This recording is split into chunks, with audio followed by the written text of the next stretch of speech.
मेरे प्रिय आत्मन, एक सुबह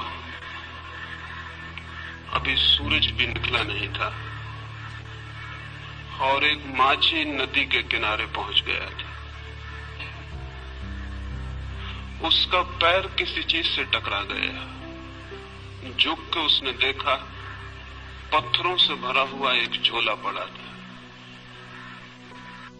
उसने अपना जाल किनारे पर रख दिया। वो सुबह सूरज के उगने की प्रतीक्षा करने लगा।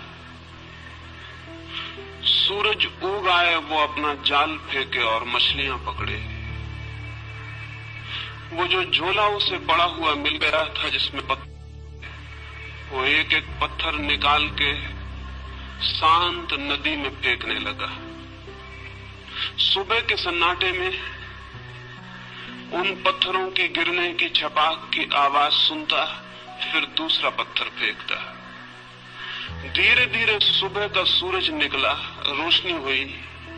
तब तक उसने झोले के सारे पत्थर फेंक दिए थे, सिर्फ एक पत्थर उसके हाथ में रह गया। सूरज की रोशनी में देखते से ही जैसे उसके हृदय की धड़कन बंद हो गई, सांस रुक गई। उसने जिन्हें पत्थर समझ के फेंक दिया था वे हीरे जवाहरात थे, लेकिन अब तो अंतिम हाथ में बचा था टुकड़ा और वो पूरे झोले को फेंक चुका था। और रोने लगा, चिल्लाने लगा। इतनी संपदा उसे मिल गई थी कि अनंत जन्मों के लिए काफी थी, लेकिन अंधेरे में अनजान अपरिचित उसने उस सारी संपदा को पत्थर समझ के फेंक दिया था। लेकिन फिर भी वो मछुआ सौभाग्यशाली था, क्योंकि अंतिम पत्थर फेंकने के पहले सूरज निकल आया था और उसे दिखाई पड़ गया था कि उसके हाथ में हीरा है। साधारणतः सभी लोग इतने सौभाग्यशाली नहीं होते।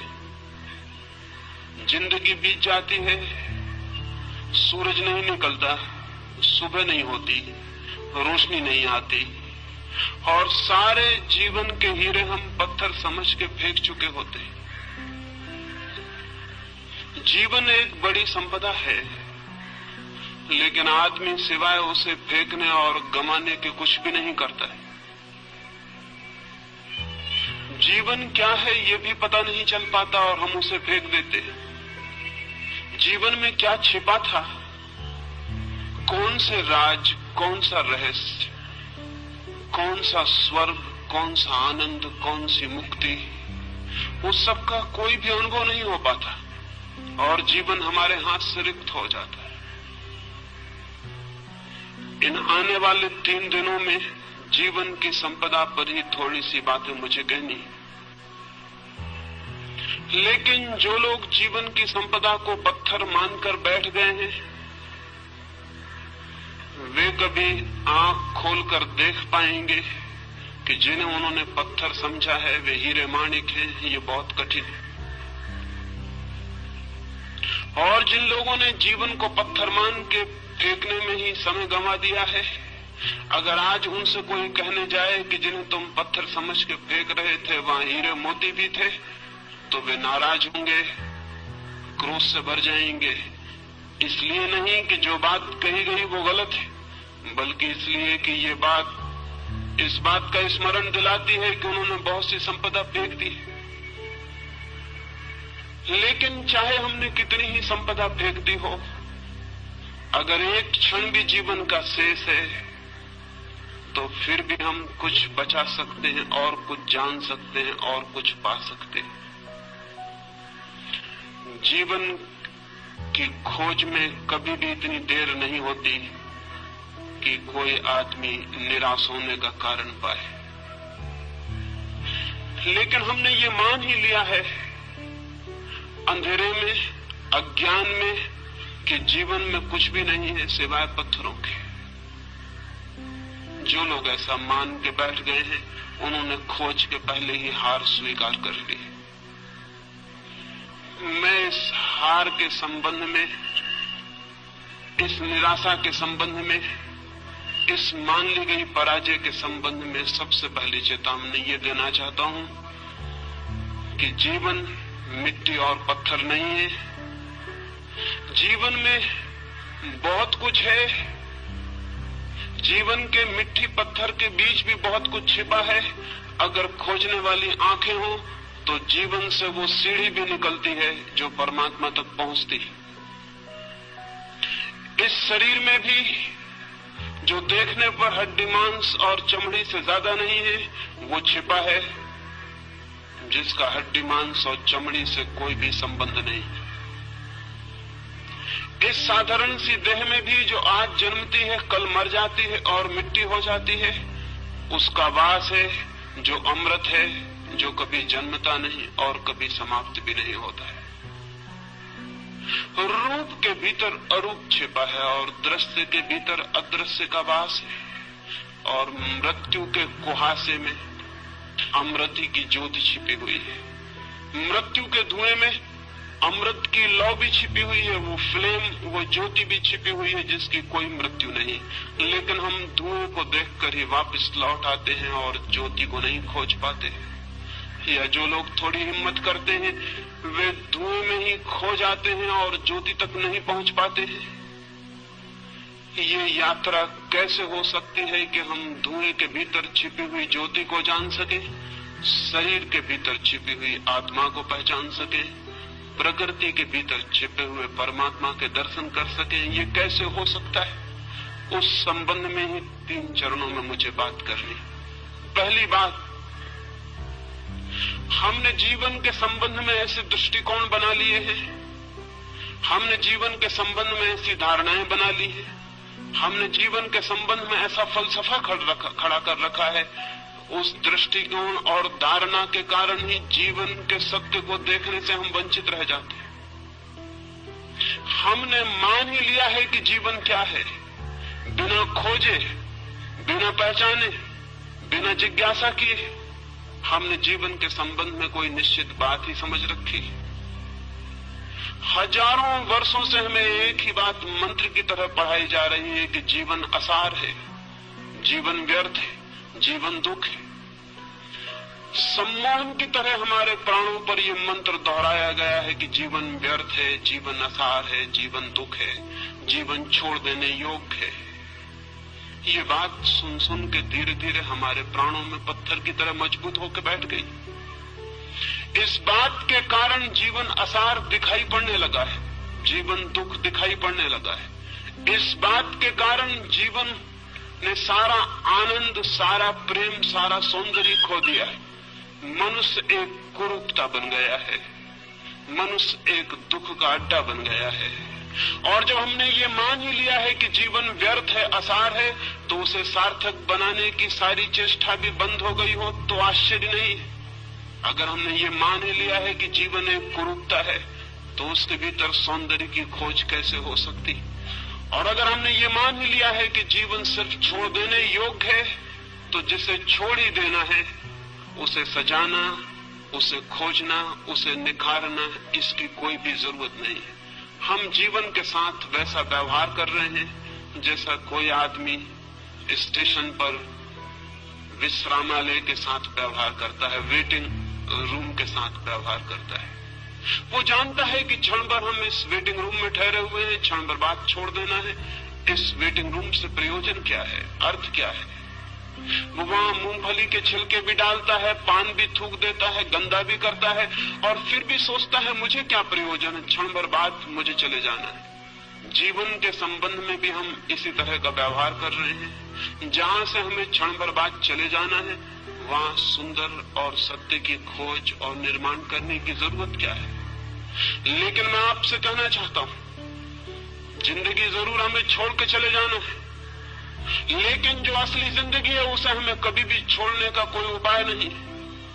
हम ये घर छोड़ देंगे, ये स्थान छोड़ देंगे, लेकिन जो जिंदगी का सत्य है वो सदा हमारे साथ होगा, वो हम स्वयं हैं। स्थान बदल जाएंगे, मकान बदल जाएंगे, लेकिन जिंदगी हमारे साथ होगी, उसके बदलने का कोई उपाय नहीं। और सवाल ये नहीं है कि जहां हम ठहरे थे उसे हमने सुंदर किया था, जहां हम रुके थे वहां हमने प्रीतिकर हवा पैदा की थी, जहां हम 2 क्षण को ठहरे थे वहां हमने आनंद का गीत गाया था।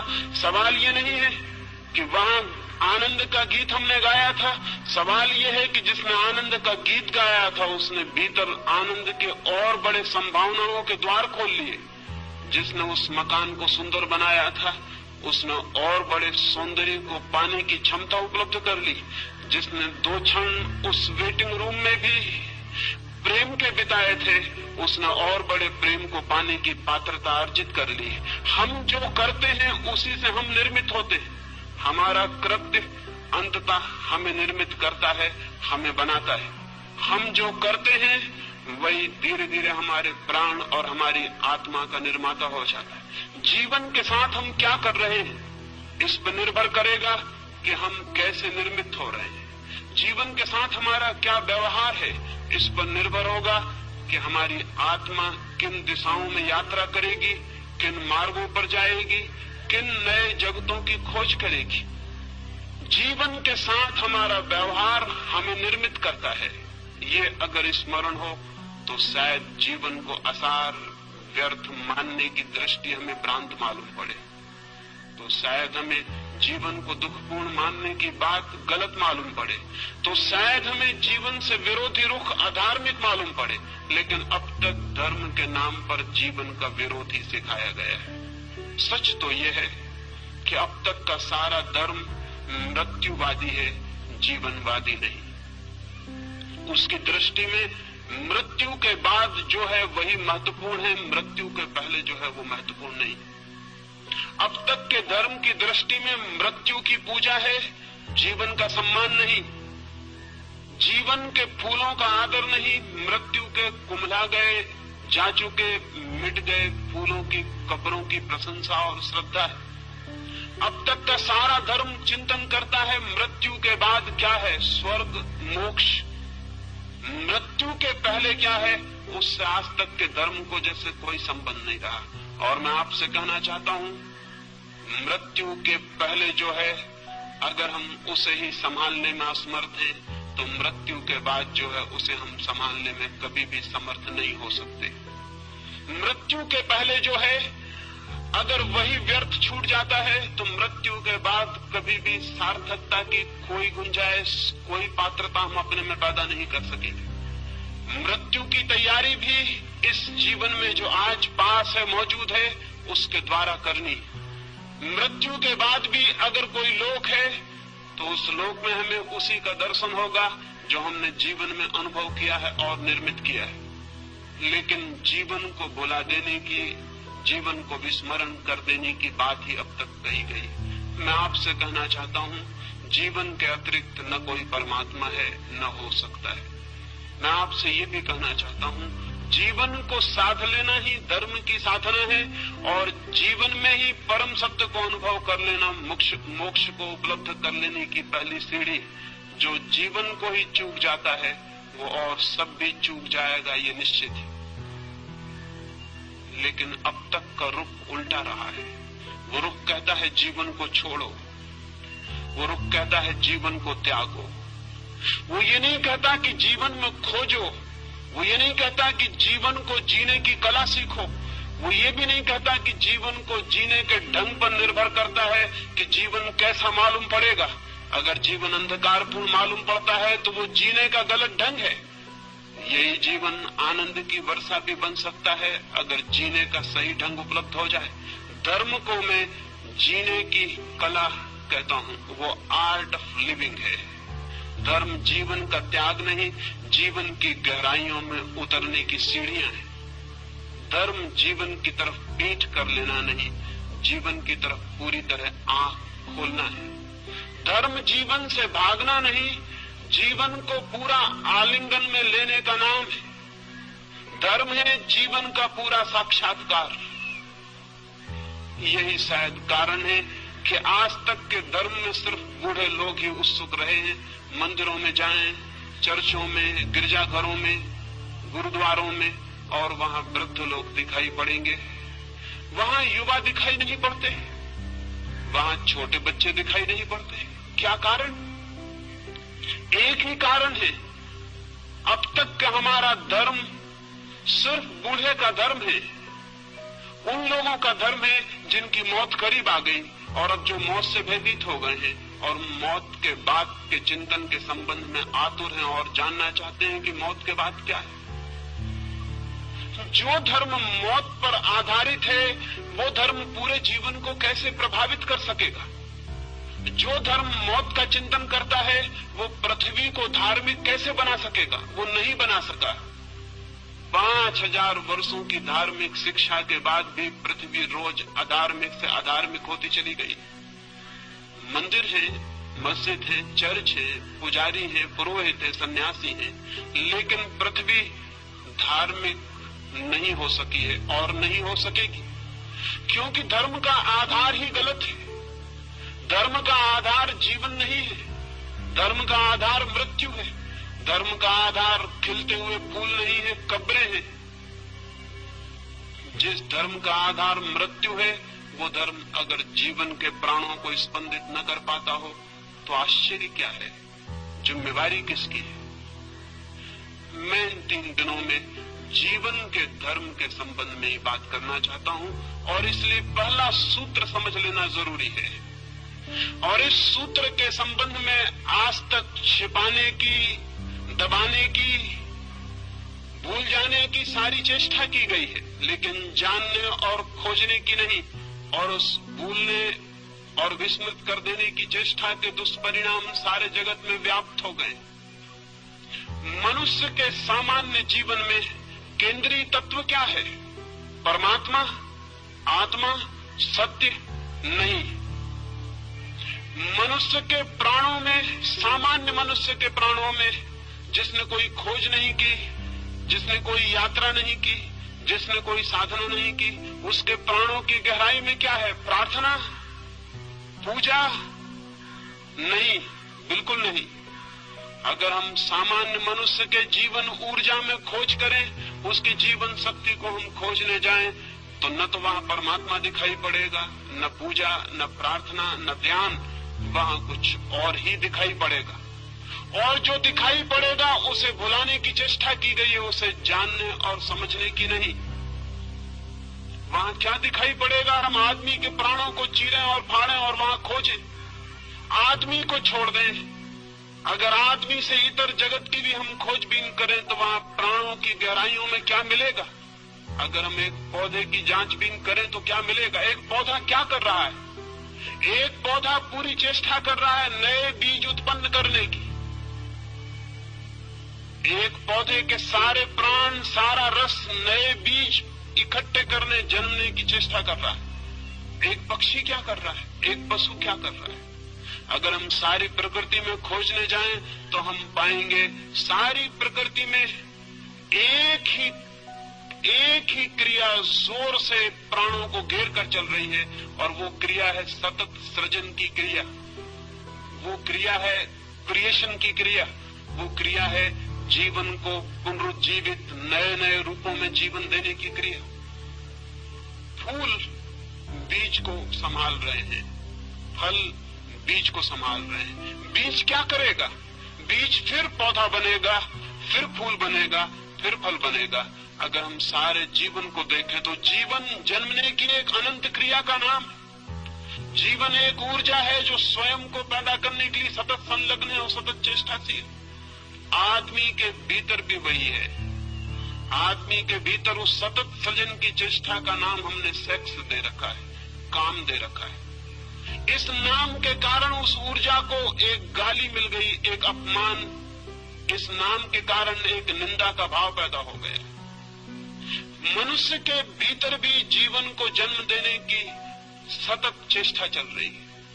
हम उसे सेक्स कहते हैं, हम उसे काम की शक्ति कहते हैं। लेकिन काम की शक्ति क्या है? समुद्र की लहरें आकर टकरा रही हैं।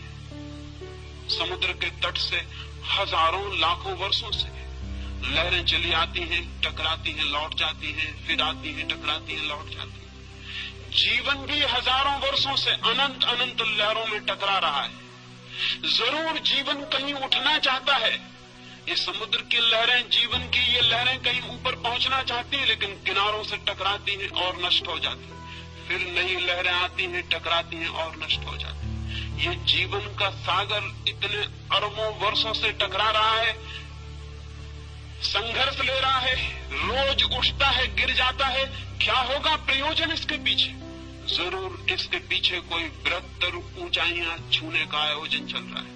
जरूर इसके पीछे कुछ और गहराइयां जानने का प्रयोजन चल रहा है। जरूर जीवन की सतत प्रक्रिया के पीछे कुछ और महानतर जीवन पैदा करने का प्रयास चल रहा है। मनुष्य को जमीन पर आए बहुत दिन नहीं हुए, कुछ लाख वर्ष हुए। उसके पहले मनुष्य नहीं था, लेकिन पशु थे। पशुओं को आए हुए भी बहुत ज्यादा समय नहीं हुआ। एक जमाना था कि पशु भी नहीं थे, लेकिन पौधे थे। पौधों को आए भी बहुत समय नहीं हुआ। एक समय था कि पौधे भी नहीं थे, पत्थर थे, पहाड़ थे, नदियां थी, सागर था। पत्थर, पहाड़, नदियों की वो जो दुनिया थी, वो किस बात के लिए पीड़ित थी? वो पौधों को पैदा करना चाहती थी। पौधे धीरे धीरे पैदा हुए, जीवन ने एक नया रूप लिया, पृथ्वी हरियाली से भर गई, फूल खिले। लेकिन पौधे भी अपने में तृप्त नहीं थे। वे सतत जीवन को जन्म देते रहे, उनकी भी कोई चेष्टा चल रही थी। वे पशुओं को, पक्षियों को जन्म देना चाहते थे। पशु पक्षी पैदा हुए। हजारों लाखों वर्षों तक पशु पक्षियों से भरा हुआ था ये जगत, लेकिन मनुष्य का कोई पता न था। पशुओं और पक्षियों के प्राणों के भीतर निरंतर मनुष्य भी निवास कर रहा था, पैदा होने की चेष्टा कर रहा था। फिर मनुष्य पैदा हुआ। अब मनुष्य किस लिए है? मनुष्य निरंतर नए जीवन को पैदा करने के लिए आतुर है। हम उसे सेक्स कहते हैं, हम उसे काम की वासना कहते हैं, लेकिन उस वासना का मूल अर्थ क्या है? मूल अर्थ इतना है, मनुष्य अपने पर समाप्त नहीं होना चाहता, आगे भी जीवन को पैदा करना चाहता। लेकिन क्यों? क्या मनुष्य के प्राणों में मनुष्य से ऊपर किसी सुपरमैन को, किसी महामानव को पैदा करने की कोई चेष्टा चल रही है? निश्चित ही चल रही है। निश्चित ही मनुष्य के प्राण इस चेष्टा में संलग्न है कि मनुष्य से श्रेष्ठतर जीवन जन्म पा सके, मनुष्य से श्रेष्ठतर प्राणी आविर्भूत हो सके। नीत्शे से लेकर अरविंद तक, पतंजलि से लेकर बर्ट्रैंड रसल तक, सारे मनुष्यों के प्राणों में एक कल्पना, एक सपने की तरह बैठी रही कि मनुष्य से बड़ा प्राणी कैसे पैदा हो सके। लेकिन मनुष्य से बड़ा प्राणी पैदा कैसे होगा? हमने तो हजारों वर्ष से इस पैदा होने की कामना को ही निंदित कर रखा है। हमने तो सेक्स को सिवाय गाली के आज तक दूसरा कोई सम्मान नहीं दिया। हम तो बात करने में भयभीत होते हैं। हमने तो सेक्स को इस भांति छिपा के रख दिया है जैसे वो है ही नहीं, जैसे उसका जीवन में कोई स्थान नहीं है। जबकि सच्चाई ये है कि उससे ज्यादा महत्वपूर्ण मनुष्य के जीवन में और कुछ भी नहीं। लेकिन उसको छिपाया है, उसको दबाया है। दबाने और छिपाने से मनुष्य सेक्स से मुक्त नहीं हो गया, बल्कि मनुष्य और भी बुरी तरह से सेक्स से ग्रसित हो गया। दमन उल्टे परिणाम लाया है।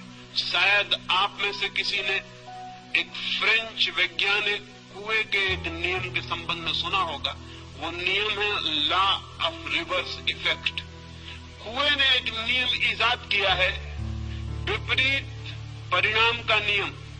हम जो करना चाहते हैं हम इस ढंग से कर सकते हैं कि जो हम परिणाम चाहते थे उससे उल्टा परिणाम हो जाए। एक आदमी साइकिल चलाना सीखता है, बड़ा रास्ता है, चौड़ा रास्ता है, एक छोटा सा पत्थर रास्ते के किनारे पड़ा हुआ है। वो साइकिल चलाने वाला घबराता है कि मैं कहीं उस पत्थर से न टकरा जाऊं।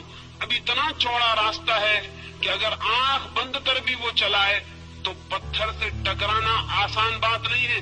इसके 100 में एक ही मौके हैं कि वो पत्थर से टकराए। इतने चौड़े रास्ते पर कहीं से भी निकल सकता है, लेकिन वो देख के घबराता है कहीं मैं पत्थर से टकरा ना जाऊं। और जैसे ही वो घबराता है मैं पत्थर से न टकरा जाऊं, सारा रास्ता विलीन हो गया, सिर्फ पत्थर ही दिखाई पड़ने लगता है उसको। अब उसकी साइकिल का चाक पत्थर की तरफ मुड़ने लगता है। वो हाथ पैर से घबराता है, उसकी सारी चेतना उस पत्थर को ही देखने लगती है और एक सम्मोहित हिप्नोटाइज्ड आदमी की तरह वो पत्थर की तरफ खींचा जाता है और जाके पत्थर से टकरा जाता है। नया साइकिल सीखने वाला उसी से टकरा जाता है जिससे बचना चाहता है। लैंप पोस्ट से टकरा जाता है, पत्थर से टकरा जाता है। इतना बड़ा रास्ता था कि अगर कोई निशानेबाज ही चलाने की कोशिश करता तो उस पत्थर से टकरा सकता था, लेकिन ये सिक्खड़ आदमी कैसे उस पत्थर से टकरा गया। कुएं कहता है हमारी चेतना का एक नियम है, लॉ ऑफ रिवर्स इफेक्ट। हम जिस चीज से बचना चाहते हैं चेतना उसी पर केंद्रित हो जाती है और परिणाम में हम उसी से टकरा जाते हैं। 5000 वर्षों से आदमी सेक्स से बचना चाह रहा है और परिणाम इतना हुआ है कि गली कूचे हर जगह जहां भी आदमी जाता है वहीं सेक्स से टकरा जाता है। लॉ ऑफ रिवर्स इफेक्ट मनुष्य की आत्मा को पकड़े हुए। क्या कभी आपने ये सोचा कि आप चित्त को जहां से बचाना चाहते हैं चित्त वहीं आकर्षित हो जाता है, वहीं निमंत्रित हो जाता है। जिन लोगों ने मनुष्य को सेक्स के विरोध में समझाया उन लोगों ने ही मनुष्य को कामुक बनाने का जुम्मा भी अपने ऊपर ले लिया। मनुष्य की अति कामुकता गलत शिक्षाओं का परिणाम है और आज भी हम भयभीत होते हैं कि सेक्स की बात न की जाए। क्यों भयभीत होते हैं? भयभीत इसलिए होते हैं कि हमें डर है कि सेक्स के संबंध में बात करने से लोग और कामुक हो जाएंगे। मैं आपको कहना चाहता हूं ये बिल्कुल ही गलत भ्रम है, ये 100% गलत है। पृथ्वी उसी दिन सेक्स से मुक्त होगी जब हम सेक्स के संबंध में सामान्य स्वस्थ बातचीत करने में समर्थ हो जाएंगे। जब हम सेक्स को पूरी तरह से समझ सकेंगे तो ही हम सेक्स का अतिक्रमण कर सकेंगे। जगत में ब्रह्मचर्य का जन्म हो सकता है, मनुष्य सेक्स के ऊपर उठ सकता है, लेकिन सेक्स को समझकर, सेक्स को पूरी तरह पहचान कर, उस ऊर्जा के पूरे अर्थ, मार्ग, व्यवस्था को जानकर उससे मुक्त हो सकता है। आंखें बंद कर लेने से कोई कभी मुक्त नहीं हो सकता। आंखें बंद कर लेने वाले सोचते हो कि आंख बंद कर लेने से शत्रु समाप्त हो गया तो वो पागल है। मरुस्थल में शुतुरमुर्ग भी ऐसा ही सोचता है। दुश्मन हमले करते हैं तो शुतुरमुर्ग रेत में सिर छिपा के खड़ा हो जाता है और सोचता है कि जब दुश्मन मुझे दिखाई नहीं पड़ रहा तो दुश्मन नहीं है। लेकिन ये तर्क, शुतुरमुर्ग को हम क्षमा भी कर सकते हैं, आदमी को क्षमा नहीं किया जा सकता। सेक्स के संबंध में आदमी ने शुतुरमुर्ग का व्यवहार किया है आज तक। वो सोचता है आंख बंद कर लो सेक्स के प्रति तो सेक्स मिट गया। अगर आंख बंद कर लेने से चीजें मिटती होती तो बहुत आसान थी जिंदगी, बहुत आसान होती दुनिया। आंखें बंद करने से कुछ मिटता नहीं, बल्कि जिस चीज के संबंध में हम आंखें बंद करते हैं, हम प्रमाण देते हैं कि हम उससे भयभीत हो गए हैं, हम डर गए हैं, वो हमसे ज्यादा मजबूत है, उससे हम जीत नहीं सकते, इसलिए हम आंख बंद करते हैं। आंख बंद करना कमजोरी का लक्षण है। और सेक्स के बाबत सारी मनुष्य जाति आंख बंद करके बैठ गई। न केवल आंख बंद करके बैठ गई है, बल्कि उसने सब तरह की लड़ाई भी सेक्स से ली और उसके परिणाम, उसके दुष्परिणाम सारे जगत में ज्ञात है। अगर 100 आदमी पागल होते हैं तो उसमें से 98 आदमी सेक्स को दबाने की वजह से पागल होते हैं। अगर हजारों स्त्रियां हिस्टीरिया से परेशान हैं तो उसमें से 100 में से 99 स्त्रियों के पीछे हिस्टीरिया के, मिर्गी के, बेहोशी के सेक्स की मौजूदगी है, सेक्स का दमन मौजूद है। अगर आदमी इतना बेचैन, अशांत, इतना दुखी और पीड़ित है तो इस पीड़ित होने के पीछे उसने जीवन की एक बड़ी शक्ति को बिना समझे उसकी तरफ पीठ खड़ी कर ली है, उसका कारण है। और परिणाम उल्टे आते हैं। अगर हम मनुष्य का साहित्य उठाकर देखें, अगर किसी देवलोक से कभी कोई देवता आए या चंद्रलोक से या मंगल ग्रह से कभी कोई यात्री आए और हमारी किताबें पढ़े, हमारा साहित्य देखे, हमारी कविताएं पढ़े, हमारे चित्र देखे तो बहुत हैरान हो जाएगा। वो हैरान हो जाएगा ये जानकर कि आदमी का सारा साहित्य सेक्स पर क्यों केंद्रित है, आदमी की सारी कविताएं सेक्सुअल क्यों है, आदमी की सारी कहानियां, सारे उपन्यास सेक्स पर क्यों खड़े हैं, आदमी की हर किताब के ऊपर नंगी औरत की तस्वीर क्यों है, आदमी की हर फिल्म नंगे आदमी की फिल्म क्यों है। वो आदमी बहुत हैरान होगा। अगर कोई मंगल से आके हमें इस हालत में देखेगा तो बहुत हैरान होगा। वो सोचेगा आदमी सेक्स के सिवाय क्या कुछ भी नहीं सोचता। और आदमी से अगर पूछेगा, बातचीत करेगा तो बहुत हैरान हो जाएगा। आदमी बातचीत करेगा आत्मा की, परमात्मा की, स्वर्ग की, मोक्ष की, सेक्स की कभी कोई बात नहीं करेगा। और उसका सारा व्यक्तित्व चारों तरफ से सेक्स से भरा हुआ है। वो मंगल ग्रह का वासी तो बहुत हैरान होगा। वो कहेगा बातचीत कभी नहीं की जाती जिस चीज की, उसको चारों तरफ से तृप्त करने की हजार पागल कोशिश से क्यों की जा रही। आदमी को हमने परवर्ट किया है, विकृत किया है, और अच्छे नामों के आधार पर विकृत किया है। ब्रह्मचर्य की बात हम करते हैं, लेकिन कभी इस बात की चेष्टा नहीं करते कि पहले मनुष्य की काम की ऊर्जा को समझा जाए, फिर उसे रूपांतरित करने के प्रयोग भी किए जा सकते हैं। बिना उस ऊर्जा को समझे दमन की, संयम की सारी शिक्षा मनुष्य को पागल, विक्षिप्त और रुग्ण करेगी। इस संबंध में कोई भी ध्यान नहीं। ये मनुष्य इतना रुग्ण, इतना दीनहीन कभी भी ना था, इतना विषाक्त भी ना था, इतना पॉइजनस भी ना था, इतना दुखी भी ना था। मैंने एक अस्पताल के पास से मैं निकलता था, मैंने एक तख्ते पर अस्पताल की एक सूचना लिखी हुई पढ़ी। लिखा था उस तख्ते पर, एक आदमी को बिच्छू ने काटा, उसका इलाज किया गया, वो एक दिन में ठीक होकर घर वापस चला गया है। एक दूसरे आदमी को सांप ने काटा था, उसका 3 दिन में इलाज किया गया, वो स्वस्थ होकर घर वापस लौट गया है। उस पर तीसरी सूचना थी कि एक और आदमी को पागल कुत्ते ने काट लिया था, उसका 10 दिन से इलाज हो रहा है, वो काफी ठीक हो गया है और शीघ्र ही उसके पूरी तरह ठीक हो जाने की उम्मीद है। और उस पर एक चौथी सूचना भी थी कि एक आदमी को एक आदमी ने काट लिया था, उसे कई सप्ताह हो गए, वो बेहोश है और उसके ठीक होने की भी कोई उम्मीद नहीं। मैं बहुत हैरान हुआ, आदमी का काटा हुआ इतना जहरीला हो सकता है। लेकिन अगर हम आदमी की तरफ देखेंगे तो दिखाई पड़ेगा आदमी के भीतर बहुत जहर इकट्ठा हो गया है। और उस जहर के इकट्ठे हो जाने का पहला सूत्र यह है कि हमने आदमी के निसर्ग को, उसकी प्रकृति को स्वीकार नहीं किया, उसकी प्रकृति को दबाने और जबरदस्ती तोड़ने की चेष्टा की। मनुष्य के भीतर जो शक्ति है, उस शक्ति को रूपांतरित करने की, ऊंचा ले जाने की, आकाशगामी बनाने का हमने कोई प्रयास नहीं किया। उस शक्ति के ऊपर हम जबरदस्ती कब्जा करके बैठ गए हैं। वो शक्ति नीचे से ज्वालामुखी की तरह उबल रही है और धक्के दे रही है। वो आदमी को किसी भी क्षण उल्टा देने की चेष्टा कर रही, और इसलिए जरा सा मौका मिल जाता है तो आपको पता है सबसे पहली बात क्या होती। अगर एक हवाई जहाज गिर पड़े तो आपको सबसे पहले उस हवाई जहाज में अगर पायलट हो और आप उसके पास जाएं, उसकी लाश के पास, तो आपको पहला प्रश्न क्या उठेगा मन में? क्या आपको ख्याल आएगा ये हिंदू है या मुसलमान? नहीं। क्या आपको ख्याल आएगा कि भारतीय है कि चीनी? नहीं। आपको पहला ख्याल आएगा ये आदमी है या औरत। पहला प्रश्न आपके मन में उठेगा ये स्त्री है या पुरुष। क्या आपको ख्याल है इस बात का कि ये प्रश्न क्यों सबसे पहले ख्याल में आता है?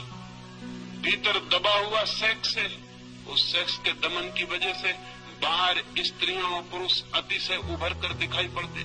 क्या आपने कभी सोचा आप किसी आदमी का नाम भूल सकते हैं, जाति भूल सकते हैं, चेहरा भूल सकते हैं? अगर मैं आपसे मिलूं या मुझे आप मिले तो मैं सब भूल सकता हूं कि आपका नाम क्या था, आपका चेहरा क्या था, आपकी जाति क्या थी, उम्र क्या थी, आप किस पद पर थे, सब भूल सकता हूं। लेकिन कभी आपको ख्याल आया आप ये भी भूल सकें कि जिससे आप मिले थे वो आदमी थी या औरत?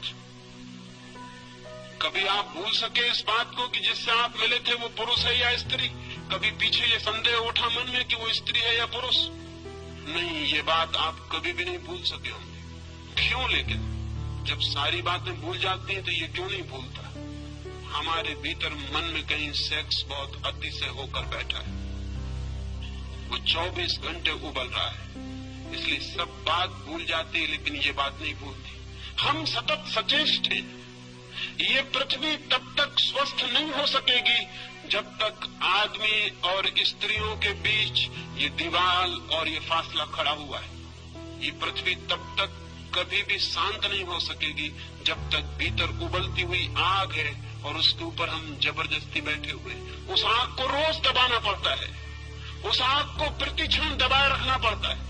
वो आग हमको भी जला डालती है, सारा जीवन राख कर देती है, लेकिन फिर भी हम विचार करने को राजी नहीं होते ये आग क्या थी। और मैं आपसे कहता हूं, अगर हम इस आग को समझ लें तो ये आग दुश्मन नहीं है, दोस्त है। अगर हम इस आग को समझ लें तो ये हमें जलाएगी नहीं, हमारे घर को गर्म भी कर सकती है सर्दियों में, और हमारी रोटियां भी पका सकती है, और हमारी जिंदगी के लिए सहयोगी और मित्र भी हो सकती है। लाखों साल तक आकाश में बिजली चमकती थी, कभी किसी के ऊपर गिरती थी और जान ले लेती थी। कभी किसी ने सोचा भी न था कि एक दिन घर में पंखा चलाएगी ये बिजली, कभी ये रोशनी करेगी अंधेरे में, ये किसी ने सोचा नहीं था। आज वही बिजली हमारी साथी हो गई। क्यों? बिजली की तरफ हम आंख मूंद के खड़े हो जाते तो हम कभी बिजली के राज को न समझ पाते और न कभी उसका उपयोग कर पाते, वो हमारी दुश्मनी बनी रहती। लेकिन नहीं, आदमी ने बिजली के प्रति दोस्ताना का भाव बरता, उसने बिजली को समझने की कोशिश की, उसने प्रयास किए जानने के, और धीरे धीरे बिजली उसकी साथी हो गई। आज बिना बिजली के क्षण भर जमीन पर रहना मुश्किल मालूम होगा। मनुष्य के भीतर बिजली से भी बड़ी ताकत है सेक्स की। मनुष्य के भीतर अणु की शक्ति से भी बड़ी शक्ति है सेक्स की। कभी आपने सोचा लेकिन ये शक्ति क्या है और कैसे हमें इसे रूपांतरित करें? एक छोटे से अणु में इतनी शक्ति है कि हिरोशिमा का पूरा 1 लाख का नगर भस्म हो सकता है। लेकिन क्या आपने कभी सोचा कि मनुष्य के काम की ऊर्जा का एक अणु एक नए व्यक्ति को जन्म देता है? उस व्यक्ति में गांधी पैदा हो सकता है, उस व्यक्ति में महावीर पैदा हो सकता है, उस व्यक्ति में बुद्ध पैदा हो सकते हैं, क्राइस्ट पैदा हो सकता है, उससे आइंस्टीन पैदा हो सकता है और न्यूटन पैदा हो सकता है। एक छोटा सा अणु एक मनुष्य की काम ऊर्जा का एक गांधी को छिपाए हुए है। गांधी जैसा विराट व्यक्तित्व जन्म पा सकता है। लेकिन हम सेक्स को समझने को राजी नहीं, लेकिन हम सेक्स की ऊर्जा के संबंध में बात करने की हिम्मत जुटाने को राजी नहीं। कौन सा भय हमें पकड़े हुए है कि जिससे सारे जीवन का जन्म होता है, उस शक्ति को हम समझना नहीं चाहते? कौन सा डर है, कौन सी घबराहट है? मैंने पिछली बंबई की सभा में इस संबंध में कुछ बात की थी तो बड़ी घबराहट फैल गई। मुझे बहुत से पत्र पहुंचे कि आप इस तरह की बातें मत कहें, इस तरह की बात ही मत करें। मैं बहुत हैरान हुआ कि इस तरह की बात क्यों न की जाए। अगर शक्ति है हमारे भीतर तो उसे जाना क्यों न जाए, उसे क्यों न पहचाना जाए? और बिना जाने पहचाने, बिना उसके नियम समझे हम उस शक्ति को और ऊपर कैसे ले जा सकते हैं?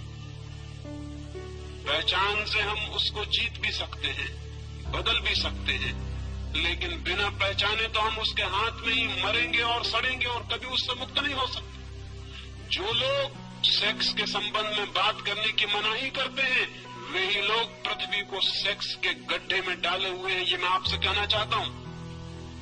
जो लोग घबराते हैं और जो समझते हैं धर्म का सेक्स से कोई संबंध नहीं, वे खुद तो पागल हैं ही, वो सारी पृथ्वी को भी पागल बनाने में सहयोगी हो रहे हैं।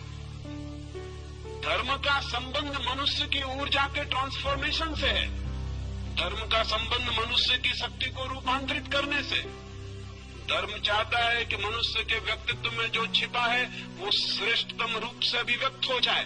धर्म चाहता है कि मनुष्य का जीवन निम्न से उच्च की एक यात्रा बने, पदार्थ से परमात्मा तक पहुंच जाए। लेकिन ये चाह तभी पूरी हो सकती है हम जहां जाना चाहते हैं उस स्थान को समझना उतना उपयोगी नहीं जितना उस स्थान को समझना उपयोगी है जहां हम खड़े हैं, क्योंकि वहीं से यात्रा शुरू करनी पड़ती। सेक्स है फैक्ट, सेक्स जो है वो तथ्य है मनुष्य के जीवन का, और परमात्मा अभी दूर है।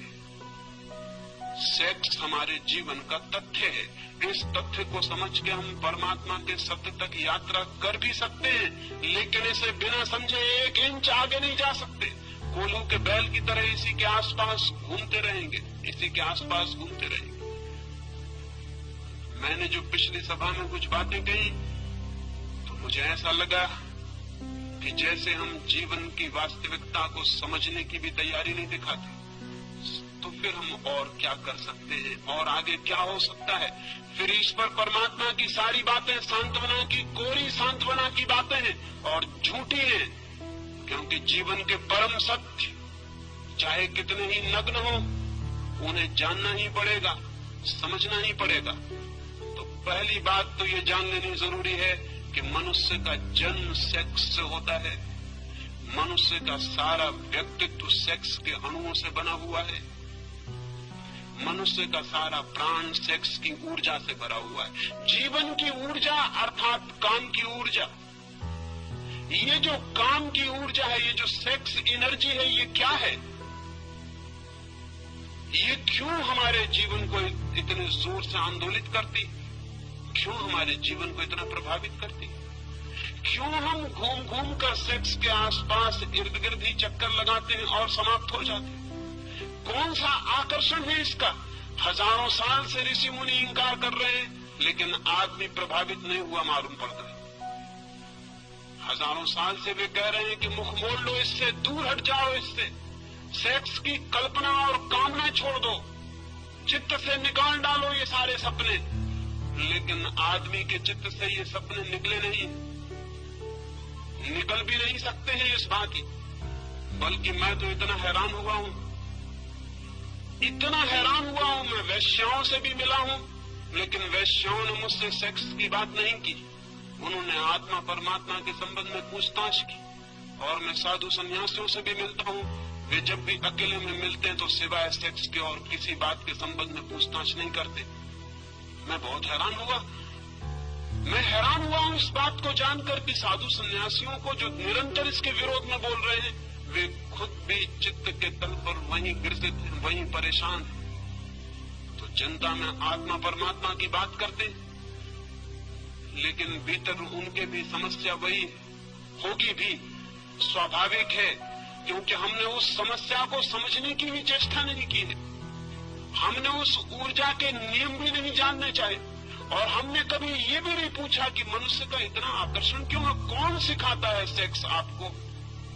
सारी दुनिया तो सिखाने के विरोध में सारे उपाय करती है।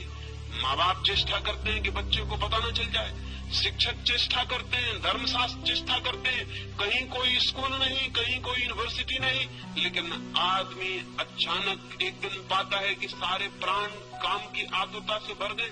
ये कैसे हो जाता है? बिना सिखाए ये कैसे हो जाता है? सत्य की शिक्षा दी जाती है, प्रेम की शिक्षा दी जाती है, उसका तो कोई पता नहीं चलता। इस सेक्स का इतना प्रबल आकर्षण, इतना नैसर्गिक केंद्र क्या है? जरूर इसमें कोई रहस्य है और इसे समझना जरूरी है, तो शायद हम इससे मुक्त भी हो सकते। पहली बात तो ये कि मनुष्य के प्राणों में सेक्स का जो आकर्षण है वो वस्तुतः सेक्स का आकर्षण नहीं है। मनुष्य के प्राणों में जो काम वासना है वो वस्तुतः काम की वासना नहीं है। इसलिए हर आदमी काम के कृत्य के बाद पछताता है, दुखी होता है, पीड़ित होता है, सोचता है कि इससे मुक्त हो जाऊं, ये क्या है? लेकिन शायद आकर्षण कोई दूसरा है, और वो आकर्षण बहुत रिलीजियस, बहुत धार्मिक अर्थ रखता है। वो आकर्षण ये है कि मनुष्य के सामान्य जीवन में सिवाय सेक्स की अनुभूति के वो कभी भी अपने गहरे से गहरे प्राण में नहीं उतर पाता है, और किसी क्षण में कभी गहरे नहीं उतरता है। दुकान करता है, धंधा करता है, यश कमाता है, पैसे कमाता है, लेकिन एक अनुभव काम का, संभोग का उसे गहरे से गहरे ले जाता है। और उसकी गहराई में दो घटनाएं घटती हैं। एक, संभोग के अनुभव में अहंकार विसर्जित हो जाता है, इगोलेसनेस पैदा हो जाता है। एक क्षण के लिए अहंकार नहीं रह जाता, एक क्षण को ये याद भी नहीं रह जाता कि मैं हूं। क्या आपको पता है, धर्म के श्रेष्ठतम अनुभव में मैं बिल्कुल मिट जाता है, अहंकार बिल्कुल शून्य हो जाता है। सेक्स के अनुभव में क्षण भर को अहंकार मिटता है, लगता है कि हूं या नहीं। एक क्षण को विलीन हो जाता है मेरा बल का भाव। दूसरी घटना घटती है, एक क्षण के लिए समय मिट जाता है, टाइमलेसनेस पैदा हो जाती है। जीसस ने कहा है समाधि के संबंध में, there shall be time no longer. समाधि का जो अनुभव है वहां समय नहीं रह जाता, वो कालातीत है, समय बिल्कुल विलीन हो जाता है, न कोई अतीत है न कोई भविष्य, शुद्ध वर्तमान रह जाता है। सेक्स के अनुभव में ये दूसरी घटना घटती है, न कोई अतीत रह जाता न कोई भविष्य, समय मिट जाता है, एक क्षण के लिए समय विलीन हो जाता है। ये धार्मिक अनुभूति के लिए सर्वाधिक महत्वपूर्ण तत्व है, ईगोलेसनेस, टाइमलेसनेस। ये दो तत्व हैं जिनकी वजह से आदमी सेक्स की तरफ आतुर होता है और पागल होता है।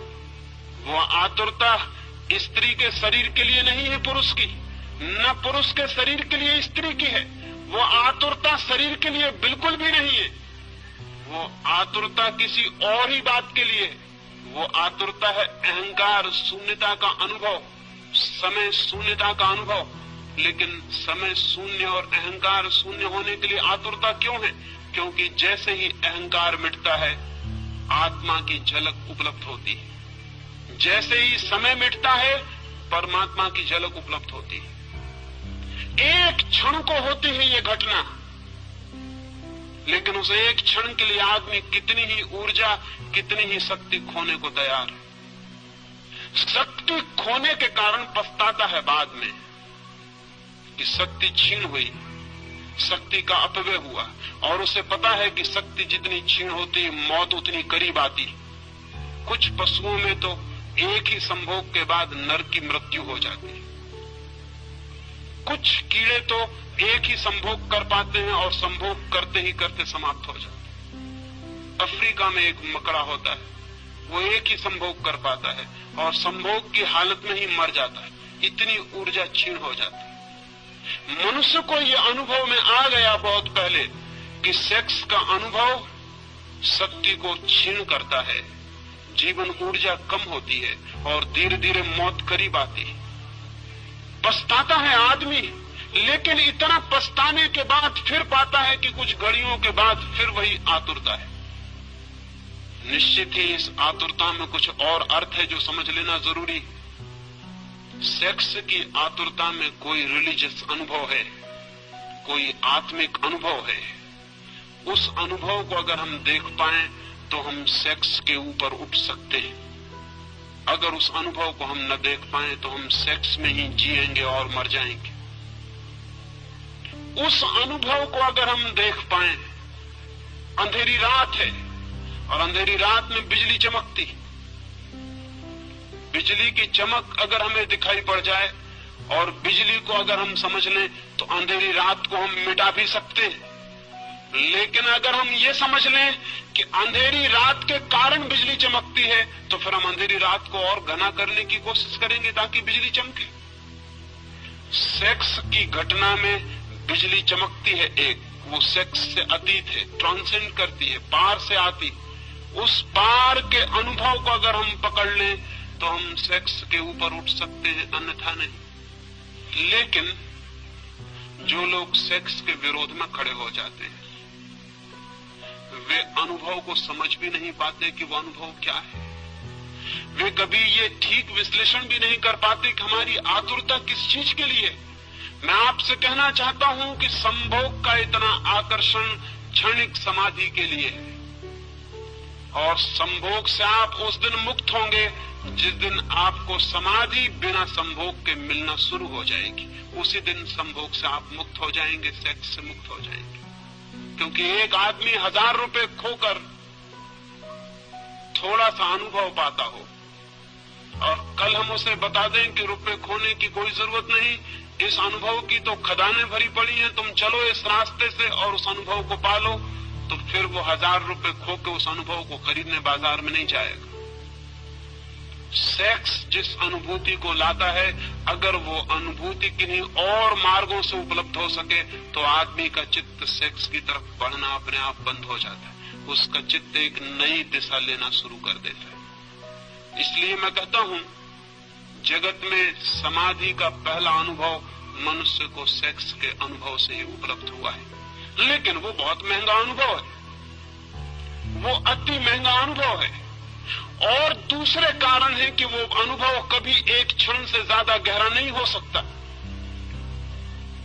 एक क्षण को झलक मिलेगी और हम वापस अपनी जगह पर लौट आते। एक क्षण को किसी लोक में उठ जाते हैं, किसी गहराई पर, किसी पीक एक्सपीरियंस पर, किसी शिखर पर पहुंचना होता है और हम पहुंच भी नहीं पाते और वापस गिर जाते। जैसे समुद्र की एक लहर आकाश में उठती, उठ भी नहीं पाती, पहुंच भी नहीं पाती हवाओं में, सिर उठा भी नहीं पाती और गिरना शुरू हो जाता। ठीक हमारा सेक्स का अनुभव, बार बार शक्ति को इकट्ठा करके हम उठने की चेष्टा करते हैं किसी गहरी जगत में, किसी ऊंचे जगत में। एक क्षण को हम उठ भी नहीं पाते और सब लहर बिखर जाती है, हम वापस अपनी जगह खड़े हो जाते हैं और उतनी शक्ति और ऊर्जा को गंवा देते हैं। लेकिन अगर सागर की लहर बर्फ का पत्थर बन जाए, जम जाए और बर्फ हो जाए, तो फिर उसे नीचे गिरने की कोई जरूरत नहीं है। आदमी का चित्त जब तक सेक्स की तरलता में बहता है, तब तक वापस उठता है, गिरता है, उठता है, गिरता है। सारा जीवन यही करता है। और जिस अनुभव के लिए इतना तीव्र आकर्षण है, इगोलेसनेस के लिए अहंकार शून्य हो जाए, मैं आत्मा को जान लूं, समय मिट जाए और मैं उसको जान लूं जो इटर्नल है, जो टाइमलेस है, उसको जान लूं जो समय के बाहर है, अनंत और अनादि है। उसे जानने की चेष्टा में सारा जगत सेक्स के केंद्र पर घूमता रहता है। लेकिन अगर हम इस घटना के विरोध में खड़े हो जाएं सिर्फ, तो क्या होगा? तो क्या हम उस अनुभव को पालेंगे जो सेक्स से एक झलक की तरह दिखाई पड़ता? नहीं। अगर हम सेक्स के विरोध में खड़े हो जाते हैं तो सेक्स ही हमारी चेतना का केंद्र बन जाता। हम सेक्स से मुक्त नहीं होते, उससे बंध जाते। वो लॉ ऑफ रिवर्स इफेक्ट काम शुरू कर देता। फिर हम उससे बंध गए, फिर हम भागने की कोशिश करते हैं और जितनी हम कोशिश करते हैं उतने ही बंधते चले जाते हैं। एक आदमी बीमार था और बीमारी कुछ उसे ऐसी थी कि दिन रात उसे भूख लगती थी। सच तो यह है उसे बीमारी कुछ भी ना थी। भोजन के संबंध में उसने कुछ विरोध की किताबें पढ़ ली थी। उसने पढ़ लिया था कि भोजन पाप है, उपवास पुण्य है, कुछ भी खाना हिंसा करना है। जितना वो ये सोचने लगा कि भोजन करना पाप है, उतना ही भूख को दबाने लगा। जितनी भूख को दबाने लगा उतनी भूख असर्ट करने लगी, जोर से प्रकट होने लगी। तो वो 2-4 दिन उपवास करता था और एक दिन पागल की तरह कुछ भी खा जाता था। जब कुछ भी खा लेता था तो बहुत दुखी होता था, क्योंकि फिर खाने की तकलीफ झेलनी पड़ती थी। फिर पश्चाताप में 2-4 दिन उपवास करता था और फिर कुछ भी खा लेता। आखिर उसने तय किया कि ये घर रहते हुए नहीं हो सकेगा ठीक, मुझे जंगल चले जाना चाहिए। वो पहाड़ पर गया, एक हिल स्टेशन पर जाकर एक कमरे में रहा। घर के लोग भी परेशान हो गए थे। उसकी पत्नी ने ये सोचकर कि शायद वो पहाड़ पर अब जाके भोजन की बीमारी से मुक्त हो जाएगा, उसने खुशी में बहुत से फूल उसे पहाड़ पर भिजवाए कि मैं बहुत खुश हूं कि तुम शायद पहाड़ से अब स्वस्थ होकर वापस लौटोगे। मैं शुभकामना के रूप में ये फूल तुम्हें भेज रही हूं। उस आदमी का वापस तार आया। उसने तार में लिखा, many thanks for the flowers, they are so delicious. उसने तार किया कि बहुत धन्यवाद फूलों के लिए, बड़े स्वादिष्ट है। वो फूलों को खा गया वहां पहाड़ पर जो फूल उसको भेजे गए। अब कोई आदमी फूलों को खाएगा इसका हम ख्याल नहीं कर सकते, लेकिन जो आदमी भोजन से लड़ाई शुरू कर देगा वो फूलों को खा सकता है। आदमी सेक्स से लड़ाई शुरू किया और उसने क्या क्या सेक्स के नाम पर खाया है, इसका आपने कभी हिसाब लगाया? आदमी को छोड़कर, सभ्य आदमी को छोड़कर होमोसेक्सुअलिटी कहीं है? जंगल में आदिवासी रहते हैं, उन्होंने कभी कल्पना भी नहीं की है कि होमोसेक्सुअलिटी जैसी चीज भी हो सकती, कि पुरुष और पुरुष के साथ संभोग कर सकते हैं, ये भी हो सकता है। ये कल्पनाओं के बाहर है। मैं आदिवासियों के पास रहा हूं और उनसे मैंने कहा कि सब लोग इस तरह भी करते हैं। वो कहने लगे हमारे विश्वास के बाहर है, ये कैसे हो सकता है? लेकिन अमेरिका में उन्होंने आंकड़े निकाले हैं, 35% लोग होमोसेक्सुअल, और बेल्जियम और स्वीडन और हालैंड में होमोसेक्सुअल्स के क्लब हैं, सोसाइटीज हैं, अखबार निकलते हैं, और वो सरकार से ये दावा करते हैं कि होमोसेक्सुअलिटी के ऊपर से कानून उठा दिया जाना चाहिए, क्योंकि 40% लोग जिसको मानते हैं, तो इतनी बड़ी माइनॉरिटी के ऊपर हमला है ये आपका। हम तो मानते हैं कि होमोसेक्सुअलिटी ठीक है, इसलिए हमको हक होना चाहिए। कोई कल्पना नहीं कर सकता कि ये होमोसेक्सुअलिटी कैसे पैदा हो गई। सेक्स के बाबत लड़ाई का ये परिणाम है। जितना सभ्य समाज है उतनी वेश्याएं हैं। कभी आपने ये सोचा कि वेश्याएं कैसे पैदा हो गई? किसी आदिवासी गांव में जाके वेश्या खोज सकते हैं आप? आज भी बस्तर के गांव में वेश्या खोजनी मुश्किल है, और कोई कल्पना मानने को राजी नहीं होता कि ऐसी स्त्रियां हो सकती हैं जो कि अपनी इज्जत बेचती हो, अपना संभोग बेचती हो। लेकिन सभ्य आदमी जितना सभ्य होता चला गया उतनी वेश्याएं बढ़ती चली गई। क्यों? ये फूलों को खाने की कोशिश शुरू हुई। और आदमी की जिंदगी में कितने विकृत रूप से सेक्स ने जगह बनाई है, इसका अगर हम हिसाब लगाने चलेंगे तो हम हैरान रह जाएंगे कि आदमी को क्या हुआ है। इसका जिम्मा किस पर है? किन लोगों पर है? इसका जिम्मा उन लोगों पर है जिन्होंने आदमी को सेक्स को समझना नहीं, लड़ना सिखाया है, जिन्होंने सप्रेशन सिखाया, जिन्होंने दमन सिखाया। दमन के कारण सेक्स की शक्ति जगह जगह से फूटकर गलत रास्तों से बहनी शुरू हो गई। सारा समाज पीड़ित और रुग्ण हो गया है। इस रुग्ण समाज को अगर बदलना है तो हमें ये स्वीकार कर लेना होगा, काम की ऊर्जा है, काम का आकर्षण है। क्यों है काम का आकर्षण? काम के आकर्षण का जो बुनियादी आधार है, उस आधार को अगर हम पकड़ लें तो मनुष्य को हम काम की जगत से ऊपर उठा सकते हैं। और मनुष्य निश्चित काम के जगत के ऊपर उठ जाए तो ही राम का जगत शुरू होता है। खजुराहो के मंदिर के सामने मैं खड़ा था, 10-5 मित्रों को लेकर वहां गया। खजुराहो के मंदिर के चारों तरफ की दीवार पर तो मैथुन चित्र है, काम वासनाओं की मूर्तियां हैं। मेरे मित्र कहने लगे कि मंदिर के चारों तरफ ये क्या है? मैंने उनसे कहा, जिन्होंने ये मंदिर बनाया था वो बड़े समझदार लोग थे। उनकी मान्यता ये थी कि जीवन की बाहर की परिधि पर काम है, और जो लोग अभी काम से उलझे हैं उनको मंदिर में भीतर प्रवेश का कोई हक नहीं। फिर मैं अपने मित्रों को कहा भीतर चले, फिर उन्हें भीतर लेकर गया। वहां तो कोई काम प्रतिमा ना थी, वहां भगवान की मूर्ति थी। वे कहने लगे भीतर कोई प्रतिमा नहीं है। मैंने उनसे कहा कि जीवन की बाहर की परिधि पर काम वासना है, जीवन की बाहर की परिधि दीवार पर काम वासना है, जीवन के भीतर भगवान का मंदिर है। लेकिन जो अभी काम वासना से उलझे हैं वे भगवान के मंदिर में प्रवेश के अधिकारी नहीं हो सकते। उन्हें अभी बाहर की दीवार का ही चक्कर लगाना पड़ेगा। जिन लोगों ने ये मंदिर बनाया था वे बड़े समझदार लोग थे। ये मंदिर एक मेडिटेशन सेंटर था, ये मंदिर एक ध्यान का केंद्र था। जो लोग आते थे उनसे वो कहते थे बाहर पहले मैथुन के ऊपर ध्यान करो, पहले सेक्स को समझो, और जब सेक्स को पूरी तरह समझ जाओ और तुम पाओ कि मनुष्य मुक्त हो गया है तब तुम भीतर आ जाना, फिर भीतर भगवान से मिलना हो सकता है। लेकिन धर्म के नाम पर हमने सेक्स को समझने की स्थिति पैदा नहीं की, सेक्स की शत्रुता पैदा कर दी। सेक्स को समझो मत, आंख बंद कर लो और घुस जाओ भगवान के मंदिर में आंख बंद करके। आंख बंद करके कभी कोई भगवान के मंदिर में जा सका है? और आंख बंद करके अगर आप भगवान के मंदिर में पहुंच भी गए तो बंद आंख में आपको भगवान दिखाई नहीं पड़ेंगे। जिससे आप भाग कर आए हैं वही दिखाई पड़ता रहेगा, आप उसी से बंधे रह जाएंगे। शायद कुछ लोग मेरी बातें सुन के समझते हैं कि मैं सेक्स का पक्षपाती हूं।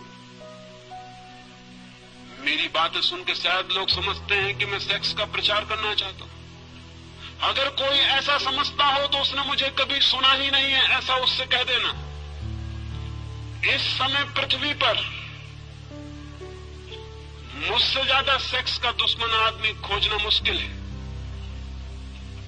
और उसका कारण यह है कि मैं जो बात कह रहा हूं अगर वो समझी जा सकी तो मनुष्य जाति को सेक्स के ऊपर उठाया जा सकता है, अन्यथा नहीं। और जिन थोथे लोगों को हमने समझा है वो सेक्स के दुश्मन थे, वो सेक्स के दुश्मन नहीं थे। उन्होंने सेक्स में आकर्षण पैदा कर दिया, सेक्स से मुक्ति पैदा नहीं की। सेक्स में आकर्षण पैदा हो गया विरोध के कारण। मुझसे एक आदमी ने कहा है कि जिस चीज का विरोध ना हो उसको करने में कोई रस ही नहीं रह जाता। चोरी के फल खाने जितने मधुर और मीठे होते हैं उतने बाजार से खरीदे गए फल कभी नहीं होते। इसलिए अपनी पत्नी उतनी मधुर कभी नहीं मालूम पड़ती जितनी पड़ोसी की पत्नी मालूम पड़ती है। वो चोरी के फल है, वो वर्जित फल है। और सेक्स को हमने एक ऐसी स्थिति दे दी, एक ऐसा चोरी का जामा पहना दिया, एक ऐसे झूठ के लिबास में छिपा दिया, ऐसी दीवारों में खड़ा कर दिया कि उसने हमें तीव्र रूप से आकर्षित कर लिया। बर्ट्रैंड रसल ने लिखा है कि जब मैं छोटा बच्चा था, विक्टोरियन जमाना था, स्त्रियों के पैर भी दिखाई नहीं पड़ते थे। वो कपड़े पहनती थी जो जमीन पर घसटता था और पैर नहीं दिखाई पड़ता। अगर कभी किसी स्त्री का अंगूठा दिख जाता था तो आदमी आतुर होकर अंगूठा देखने लगता था और काम वासना जग जाती थी।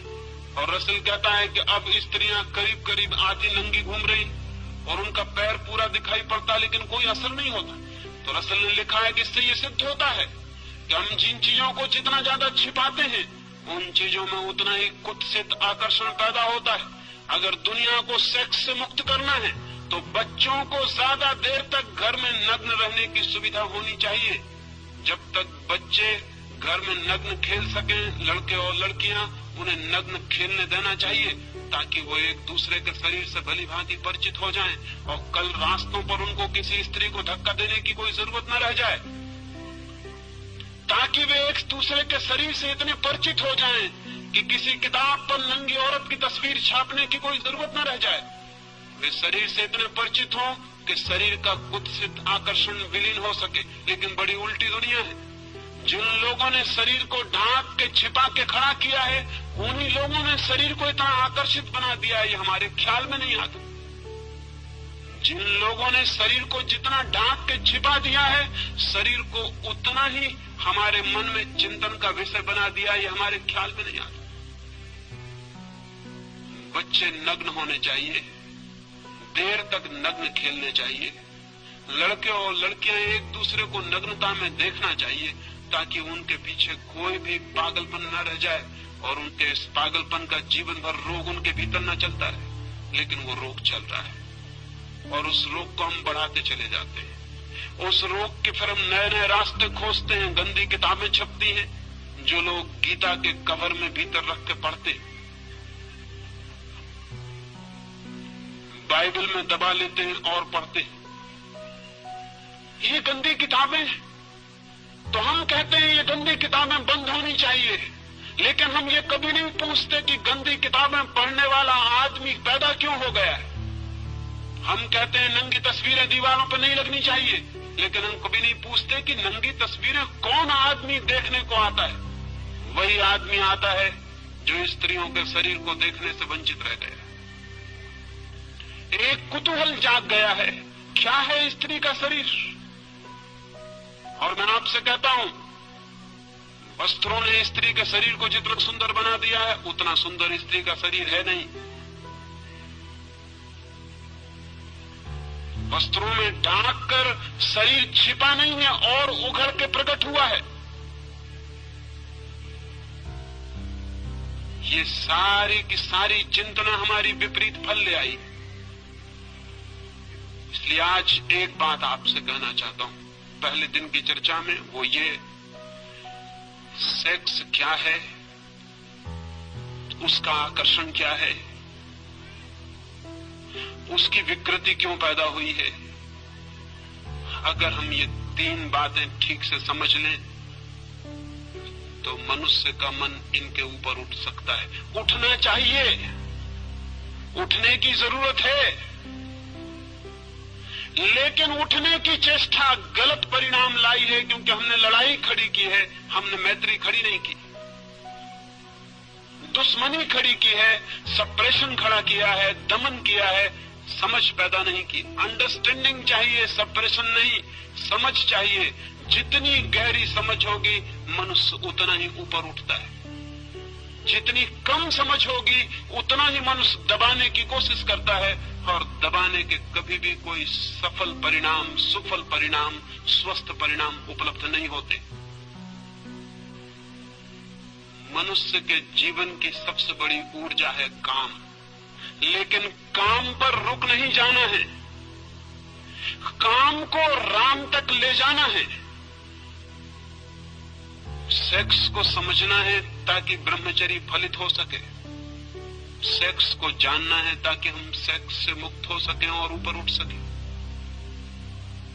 लेकिन शायद ही आदमी जीवन भर अनुभव से गुजरता है, शायद ही उसने समझने की कोशिश की हो कि संभोग के भीतर समाधि का क्षण भर का अनुभव है, वही अनुभव खींच रहा है, वही अनुभव आकर्षित कर रहा है, वही अनुभव पुकार दे रहा है कि आओ। ध्यान पूर्वक उस अनुभव को जान लेना है कि कौन सा अनुभव मुझे आकर्षित कर रहा है, कौन मुझे खींच रहा है। और मैं आपसे कहता हूं, उस अनुभव को पाने के सुगम रास्ते हैं ध्यान, योग, सामायिक, प्रार्थना, सब उस अनुभव को पाने के मार्ग हैं। लेकिन वही अनुभव हमें आकर्षित कर रहा है, ये सोच लेना, जान लेना जरूरी है। एक मित्र ने मुझे लिखा कि आपने ऐसी बातें कही कि माँ के साथ बेटी बैठी थी वो सुन रही है, बाप के साथ बेटी बैठी है वो सुन रही है, ऐसी बातें सबके सामने नहीं करनी चाहिए। मैंने उनसे कहा आप बिल्कुल पागल हैं। अगर माँ समझदार होगी तो इसके पहले कि बेटी सेक्स की दुनिया में उतर जाए, उसे सेक्स के संबंध में अपने सारे अनुभव समझा देगी, ताकि वो अनजान, अधकच्ची, अपरिपक्व सेक्स के गलत रास्तों पर न चली जाए। अगर बाप योग्य है और समझदार है तो अपने बेटे को और अपनी बेटी को अपने सारे अनुभव बता देगा, ताकि बेटे और बेटियां गलत रास्तों पर न चले जाएं, जीवन उनके विकृत न हो जाए। लेकिन मजा यह है कि न बाप का कोई गहरा अनुभव है, न माँ का कोई गहरा अनुभव है, वे खुद भी सेक्स के तल से ऊपर नहीं उठ सके, इसलिए घबराते हैं कि कहीं सेक्स की बात सुन के बच्चे भी इसी तल में न उलझ जाएं। लेकिन मैं उनसे पूछता हूं, आप किसकी बात सुन के उलझे थे? आप अपने आप उलझ गए थे, बच्चे भी अपने आप उलझ जाएंगे। ये हो भी सकता है कि अगर उन्हें समझ दी जाए, विचार दिया जाए, बोध दिया जाए, तो शायद वे अपनी ऊर्जा को व्यर्थ करने से बच सके, ऊर्जा को बचा सके, रूपांतरित कर सके। रास्ते के किनारे पर कोयले का ढेर लगा होता है। वैज्ञानिक कहते हैं कि कोयला ही हजारों साल में हीरा बन जाता है। कोयले और हीरे में कोई रासायनिक फर्क नहीं है, कोई केमिकल भेद नहीं है। कोयले के भी परमाणु वही हैं जो हीरे के हैं, कोयले का भी रासायनिक भौतिक संगठन वही है जो हीरे का है। हीरा कोयले का ही रूपांतरित बदला हुआ रूप है, हीरा कोयला ही है। मैं आपसे कहना चाहता हूं कि सेक्स कोयले की तरह है, ब्रह्मचर्य हीरे की तरह, लेकिन वो कोयले का ही बदला हुआ रूप है। वो कोयले का दुश्मन नहीं है हीरा, वो कोयले की ही बदलाहट है, वो कोयले का ही रूपांतरण है, वो कोयले को ही समझकर नई दिशाओं में ले गई यात्रा है। सेक्स का विरोध नहीं है ब्रह्मचर्य, सेक्स का ही रूपांतरण है, ट्रांसफॉर्मेशन है। और जो सेक्स का दुश्मन है वो कभी ब्रह्मचर्य को उपलब्ध नहीं हो सकता है। ब्रह्मचर्य की दिशा में जाना हो, और जाना जरूरी है, क्योंकि ब्रह्मचर्य का मतलब क्या है? ब्रह्मचर्य का इतना मतलब है वो अनुभव उपलब्ध हो जाए जो ब्रह्म की चर्या जैसा है, जैसा भगवान का जीवन हो वैसा जीवन उपलब्ध हो जाए। ब्रह्मचर्य यानी ब्रह्म की चर्या, ब्रह्म जैसा जीवन, परमात्मा जैसा अनुभव उपलब्ध हो जाए, वो हो सकता है। अपनी शक्तियों को समझकर रूपांतरित करने से। आने वाले 2 दिनों में कैसे रूपांतरित किया जा सकता है सेक्स, कैसे रूपांतरित हो जाने के बाद काम राम के अनुभव में बदल जाता है, वो मैं आपसे बात करूंगा। और 3 दिन तक चाहूंगा कि बहुत गौर से सुन लेंगे, ताकि मेरे संबंध में कोई गलतफहमी पीछे आपको पैदा न हो जाए। और जो भी प्रश्न हो ईमानदारी से और सच्चे उन्हें लिख के दे देंगे, ताकि आने वाले पिछले 2 दिनों में मैं उनकी आपसे सीधी सीधी बात कर सकूं। किसी प्रश्न को छिपाने की जरूरत नहीं है। जो जिंदगी में सत्य है उसे छिपाने का कोई कारण नहीं। किसी सत्य से मुखरने की जरूरत नहीं है। जो सत्य है वो सत्य है, चाहे हम आंख बंद करें चाहे आंख खुली रखें। और एक बात मैं जानता हूं, धार्मिक आदमी मैं उसको कहता हूं जो जीवन के सारे सत्यों को सीधा साक्षात करने की हिम्मत रखता है। जो इतने कमजोर, काहिल और नपुंसक हैं कि जीवन के तथ्यों का सामना भी नहीं कर सकते, उनके धार्मिक होने की कोई उम्मीद कभी नहीं हो सकती। ये आने वाले 4 दिनों के लिए निमंत्रण देता हूं, क्योंकि ऐसे विषय पर ये बात है कि शायद ऋषि मुनियों से आशा नहीं रही कि ऐसे विषयों पर वे बात करेंगे। शायद आपको सुनने की आदत भी नहीं होगी, शायद आपका मन डरेगा, लेकिन फिर भी मैं चाहूंगा कि इन 5 दिनों आप ठीक से सुनने की कोशिश करेंगे। ये हो सकता है कि काम की समझ आपको राम के मंदिर के भीतर प्रवेश दिला दे। आकांक्षा मेरी यही है, परमात्मा करे वो आकांक्षा पूरी हो। मेरी बातों को इतने प्रेम और शांति से सुना, उसके लिए अनुग्रहित हूं। और अंत में सबके भीतर बैठे हुए परमात्मा को प्रणाम करता हूं। मेरे प्रणाम स्वीकार करें।